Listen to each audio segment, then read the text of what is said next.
चोर से कहो चोरी करो, साहूकार से कहो जगते रहो। ये मोदी की राजनीति है। एक इनडायरेक्ट इमरजेंसी लागू कर दी है। इनके खिलाफ जो भी बोलेगा उसके ऊपर या तो ये यूएपीए लगा देंगे या सेडिशन में बंद कर देंगे। सवाल ये है कि ये क्यों ऐसा कर रहे हैं। चूँकि अंग्रेज़ों के ज़माने में ये जो आरएसएस संगठन है, जो भारतीय जनता पार्टी निकल कर आई है, ये हमेशा ब्रिटेन के सबके पिट्ठू रहे हैं। सबके ये जो हैं पिट्ठू होते चले गए हैं। अब सवाल ये है, जब ये सत्ता में बैठे हैं तो अपने वादे ब्रिटेन से निभा रहे हैं, अमेरिका से निभा रहे हैं। यानी कि जैसे नहीं है उसमें आता है ट्रेन में कि 2 गज दूरी और ये तमाम चीज़ें होती हैं, कोरोना मास्क लगाना ज़रूरी, और इधर ये कहते हैं कि देश बेचने का काम चल रहा है। जनता को कोरोना के नाम पर गुमराह किया जाता है कि कोरोना में ये आप नहीं कर सकते। उधर कोरोना की आड़ में अवसर दिया है और इस देश को बेचने का काम किया जा रहा है, पूरे ब्रिटेन के हवाले किया जा रहा है। तो सवाल ये है कि अंग्रेज़ों के ज़माने में ये देश के गद्दार थे और ये आज भी गद्दार हैं, जो इस तरीके से इनका पूरा सामने आ चुका है। ਪੈਟਰੋਲ ਡੀਜ਼ਲ ਨੇ ਜਨਤਾ ਨੂੰ ਸੜਕਾਂ ਤੇ ਆਉਣ ਲਈ ਕੀਤਾ ਮਜਬੂਰ। ਪੈਟਰੋਲ ਡੀਜ਼ਲ ਗੈਸ ਸਿਲੰਡਰ ਦੀਆਂ ਵੱਧ ਰਹੀਆਂ ਕੀਮਤਾਂ ਨੂੰ ਲੈ ਕੇ ਦੇਸ਼ ਭਰ ਵਿੱਚ ਰੋਸ ਪ੍ਰਗਟ ਕੀਤੇ ਜਾ ਰਹੇ ਹਨ। ਵਿਸ਼ਵ ਗੁਰੂ ਬਣ ਰਹੇ ਭਾਰਤ ਅਤੇ ਆਤਮ ਨਿਰਭਰ ਭਾਰਤ ਦੀਆਂ ਤਸਵੀਰਾਂ ਤੁਸੀਂ ਵੇਖ ਸਕਦੇ ਹੋ ਕਿ ਕਿਵੇਂ ਭਾਰਤ ਆਤਮ ਨਿਰਭਰ ਬਣਨ ਜਾ ਰਿਹਾ ਹੈ, ਜਿੱਥੇ ਆਮ ਜਨਤਾ ਲਈ ਪਿਆਜ਼ ਖਰੀਦਣਾ ਵੀ ਔਖਾ ਹੋ ਚੁੱਕਾ ਹੈ। ਦੂਸਰੇ ਪਾਸੇ ਪੈਟਰੋਲ ਡੀਜ਼ਲ ਗੈਸ ਸਿਲੰਡਰ ਦੀ ਵੱਧਦੀ ਕੀਮਤਾਂ ਨੇ ਲੋਕਾਂ ਨੂੰ ਸੜਕਾਂ ਤੇ ਆਉਣ ਵਾਸਤੇ ਮਜਬੂਰ ਕਰ ਦਿੱਤਾ ਹੈ। पेट्रोल डीजल के बढ़े हुए दाम वापस लो, मोदी सरकार मुर्दाबाद, किसान विरोधी ये सरकार नहीं चलेगी। ਅੱਜ ਦਿੱਲੀ ਵਿਖੇ ਜੰਤਰ ਮੰਤਰ ਤੇ ਸੀਪੀਆਈ ਵੱਲੋਂ ਕੇਂਦਰ ਸਰਕਾਰ ਖਿਲਾਫ ਨਾਅਰੇ ਲਗਾ ਕੇ ਵਿਰੋਧ ਕੀਤਾ ਗਿਆ। 3 नए कृषि कानून रद्द करो, 3 नए कृषि कानून रद्द करो। मोदी सरकार मुर्दाबाद, मोदी सरकार मुर्दाबाद, महंगाई पर रोक लगाओ, अरे रोजी रोटी दे न सके जो वो सरकार निकम्मी है, अरे जो सरकार निकम्मी है। ਇਸ ਬਾਰੇ ਜੰਤਰ ਮੰਤਰ ਤੇ ਵਿਰੋਧ ਕਰਦੇ ਹੋਏ ਪੱਤਰਕਾਰਾਂ ਨਾਲ ਗੱਲਬਾਤ ਦੌਰਾਨ ਸ਼ਕੀਲ ਅਹਿਮਦ ਨੇ ਕੇਂਦਰ ਸਰਕਾਰ ਦੀਆਂ ਨੀਤੀਆਂ ਜੋ ਕਿ ਜਨਤਾ ਵਿਰੋਧੀ ਹਨ ਬਾਰੇ ਦੱਸਿਆ ਕਿ ਦੇਸ਼ ਵਿੱਚ ਬੇਰੁਜ਼ਗਾਰੀ ਚਰਮ ਸੀਮਾ ਤੇ ਪਹੁੰਚ ਚੁੱਕੀ ਹੈ। ਸਭ ਨੀਤੀਆਂ ਜਨਤਾ ਵਿਰੋਧੀ ਬਣਾਈਆਂ ਜਾ ਰਹੀਆਂ ਹਨ ਜੋ ਸਿਰਫ ਹਿੰਦੂ ਰਾਸ਼ਟਰ ਬਣਾਉਣ ਲਈ ਹਨ। ਜਨਤਾ ਨੂੰ ਬੇਬਸੀ ਤੱਕ ਪਹੁੰਚਾ ਕੇ ਉਹਨਾਂ ਦਾ ਇਹ ਮਕਸਦ ਪੂਰਾ ਕਰਨ ਦੀਆਂ ਨੀਤੀਆਂ ਹਨ। डीजल के रेट बढ़ते चले जा रहे हैं। जब डीजल के रेट बढ़ेंगे तो आम चीज़ों के रेट भी बढ़ेंगे, ठीक है ना। अभी देखिए पेट्रोल और डीजल का रेट 100 रुपये के पार होने जा रहा है, ठीक है ना।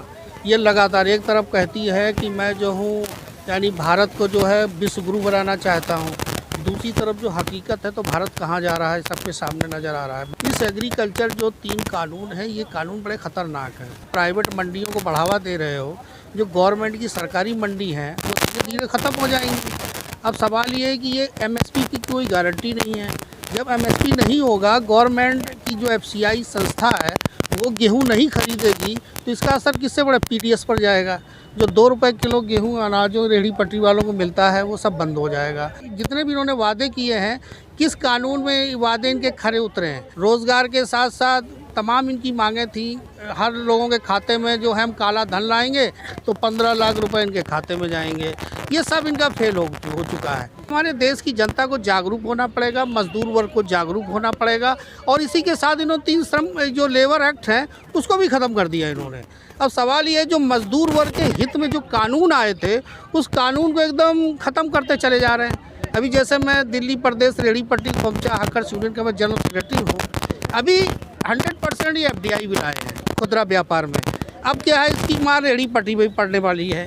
एक तरफ रेहड़ी पट्टी वालों कहते हैं मैं 10,000 लोन दे रहा हूँ, 10,000 लोन दे रहे हैं, खूब प्रचार चल रहा है। इसके बाद क्या होता है, MCD जाके इनका माल उठा लाती है। अगर इनका 2 बार माल उठा लिया तो 10,000 तो उसमें चले गए इनके जुर्माने में। इधर हेल्थ वाला जाता है वो भी काट आता है। तो हेल्थ वाला भी 10-10 हज़ार 5-5 हज़ार का जुर्माना हेल्थ वाले भी कर रहे हैं। देश की जनता को एकताबद्ध तरीके से किसी भी धर्म जाति का हो, इनसे सांप्रदायिक शक्तियों से संघर्ष करने की ज़रूरत है। ये जनता को सांप्रदायिकता में फंसा करके और इसका ये काम करते हैं जनता ताकि बढ़ जाए और हमारा एजेंडा जो है सीधा एकदम सटीक लग जाए जा करके। इनके जो जन विरोधी नीतियाँ हैं, ये कहते हैं ना जन विरोधी जो नीतियाँ ला रहे हैं, उन नीतियों को ये लागू कर रहे हैं। जैसे पहले हमारे यहाँ योजना आयोग होता था, प्लानिंग कमीशन, अब उसका नाम कर दिया नीति आयोग है, नीति आयोग बना दिया। अब सवाल ये है कि ये जितनी भी नीतियाँ ला रहे हैं वो नीतियाँ जनता के विरोध में हैं। अब उसके पीछे राजनीति क्या है? वो राजनीति है कि जनता को सांप्रदायिकता से बांटो और अपनी नीतियों को लागू करो। और ये कहीं ना कहीं इनका ये असर जाता है कि एक धार्मिक राष्ट्र बनाने की तरफ ये ले जा रहे हैं, एक हिंदू राष्ट्र बनाने की तरफ ले जा रहे हैं। और इससे क्या होगा कि जो पहले एक व्यवस्था होती तो व्यवस्था को कायम करना चाहते हैं। ये जो हमारा डेमोक्रेटिक पैटर्न है इसको ये ख़त्म करना चाहते हैं।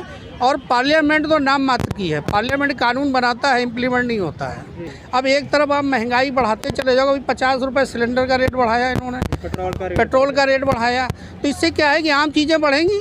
तो अब लोगों को क्या रोज़गार मिल नहीं रहा, फिक्स टर्म एम्प्लॉयमेंट ये ले आए हैं, उससे असर क्या है कि छटनीकरण चल रहा है। 12 घंटे काम लोगे और 12 घंटे काम में कितना उसको वेतन मिल रहा है, बहुत कम। और फिक्स टर्म में ये होगा कि भाई 3 साल के लिए अपॉइंटमेंट हुआ, बाद में फिर नौकरी ढूंढो जा करके। ये कंपटीशन उन्होंने पैदा किया है और वो जनता जो एकदम घबराई हुई है। तो लॉकडाउन पीरियड में अंबानी की संपत्ति कितनी बढ़ी? 73% बढ़ गई जाकर अंबानी।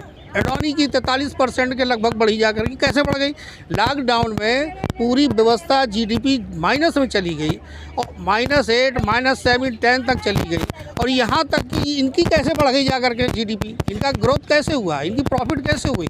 तो ये कहीं ना कहीं ये पूंजीपतियों के लिए काम कर रहे हैं, उनको ज़्यादा से ज़्यादा छूट दे रहे हैं और जनता से जीएसटी द्वारा पैसा वसूल कर रहे हैं। तो जनता तो पिस रही है ना, जनता से पैसा लेना, इनको छूट देना कारपोरेट घरानों को, बड़े बड़े पूंजीपतियों को। तो ये असर पड़ रहा है। तो ये कौन सी व्यवस्था हो रही है? इसमें हो रहा है एक आदमी बहुत गरीब होता चला जा रहा है, एक आदमी जो है बहुत अमीर होता चला जा रहा है। डेमोक्रेटिक पैटर्न के आधार पर हम तो कहते हैं कि अगला जब इलेक्शन होगा तो इनको उठा करके पटकिए, इनको हटाइए सत्ता से। डेमोक्रेटिक पैटर्न, हमें पहले अपनी डेमोक्रेटिक सिस्टम को भी तो बदलना है। जो सिस्टम है हमारा उसको बचाना है ना। ये तो डेमोक्रेटिक सिस्टम ही पलट दे रहे हैं, तो हमें उस सिस्टम को बचाने की ज़रूरत है। तो जनता को बताना पड़ेगा कि क्या क्या नीतियाँ हैं। ਹੁਣ ਵੇਖਣਾ ਇਹ ਹੋਵੇਗਾ ਕਿ ਆਉਣ ਵਾਲੇ ਟਾਈਮ ਵਿੱਚ ਹੋਰ ਕਿਹੜੀਆਂ-ਕਿਹੜੀਆਂ ਨੀਤੀਆਂ ਜਨਤਾ ਵਿਰੋਧੀ ਆਉਣ ਵਾਲੀਆਂ ਹਨ ਅਤੇ ਜਨਤਾ ਆਪਣੇ ਅਧਿਕਾਰਾਂ ਦੀ ਰਾਖੀ ਲਈ ਕਿਵੇਂ ਸਰਕਾਰ ਦੀ ਜੋ ਜਨਤਾ ਵਿਰੋਧੀ ਨੀਤੀਆਂ ਲਗਾਤਾਰ ਆ ਰਹੀਆਂ ਹਨ ਦੇ ਖਿਲਾਫ ਲੜੇਗੀ ਅਤੇ ਕਿਹੜੀ ਪਾਰਟੀ ਜਨਤਾ ਦੇ ਅਧਿਕਾਰਾਂ ਦੀ ਰਾਖੀ ਲਈ ਬਾਂਹ ਫੜੇਗੀ। ਭਾਰਤ ਸੰਦੇਸ਼ ਲਈ ਦਿੱਲੀ ਤੋਂ ਰਵਿੰਦਰ ਸਿੰਘ ਦੀ ਰਿਪੋਰਟ।